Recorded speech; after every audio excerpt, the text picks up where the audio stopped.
الحمدللہ اللہ کا لاکھ لاکھ احسان ہے کہ کنٹینیوٹی ہماری چل رہی ہے.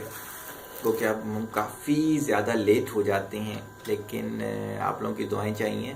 الحمدللہ روزانہ ایک لیکچر ڈیلیور ہو رہا ہے. آج ہمارا کور ٹاپک ہے language of nature. Language of nature کو میں تھوڑا سا پہلے سمجھا دوں آپ کو کہ یہ میں کیوں لے رہا ہوں. ہمارے ارد گرد جو بھی واقعات ہوتے ہیں یہ دراصل اللہ تعالی ہمیں سمجھانا چاہتے ہیں کسی نہ کسی طریقے سے. کسی کا اس دنیا سے چلے جانا، کسی کا اس دنیا میں آ جانا، کسی کا گم ہو جانا، کسی کا مل جانا، کسی بیج کا خراب ہو جانا، کسی بوڑھے درخت کا پھل دینا، یہ تمام چیزیں لینگویج آف نیچر ہے. اس کو تھوڑا سا سمجھیے گا کہ کیسے ہے. ابھی پچھلے دنوں آندھی چلی تھی، کچھ درخت ٹوٹ گئے تھے، کچھ چھت گر گئے تھے، کچھ گھر آباد ہو گئے تھے. حالانکہ چلی تو آندھی ہی تھی، لیکن ہوتا کیا ہے، بارش ایک نعمت ہے. جب وہ پھولوں پر یا ایسی جگہوں پر جہاں پر کم مٹی ہو گرتی ہے، اسے اور زیادہ نکھار دیتی ہے. اور پھولوں اور پودوں کے بارے میں تو یہ کہتے ہیں کہ پرانے سے پرانا بیج بھی نکل آتا ہے.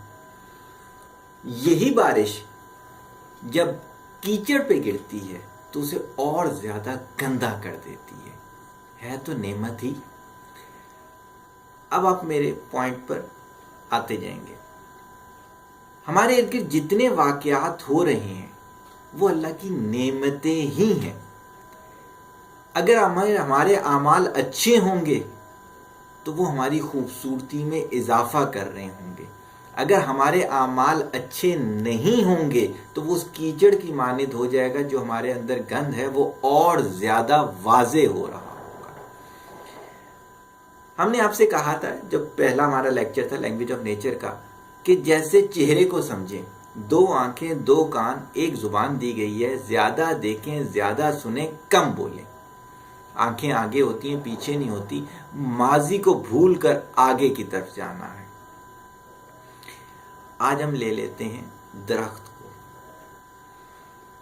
اللہ تعالیٰ اس کے ذریعے کیا سمجھا رہے ہیں؟ جس کی جتنی زیادہ مضبوط جڑیں ہوں گی وہ اتنی زیادہ آندھی اور طوفان کو برداشت کر سکتا ہے، وہ اتنا زیادہ اونچا جا سکتا ہے. برکت کی درخت کی مثال ساتھ میں دے دیتا ہوں. برکت کا درخت جو کھڑا ہوتا ہے وہ بیلنس پہ کھڑا ہوا ہوتا ہے. جتنا اچھا آپ کا بیلنس ہوگا اتنا آپ مضبوطی سے کھڑے ہوئے ہوں گے. جتنا آپ پر پھل لگے گا اتنی آپ کی شاخیں نیچے ہو رہی ہوں گی. ہر نیا موسم نئی کونپلیں دے رہا ہوتا ہے. اگر اس کی کوئی ٹہنی ٹوٹ جاتی ہے لیکن وہ ساتھ لٹک رہی ہو، گری بھی نہ ہو، تو وہ ہری رہے گی سدا بہار. اگر آپ اپنے اصل کے ساتھ رابطہ رکھیں، چاہے آپ کے کچھ حصے ٹوٹ ہی کیوں نہ جائیں، تب بھی آپ سدا بہار رہیں گے.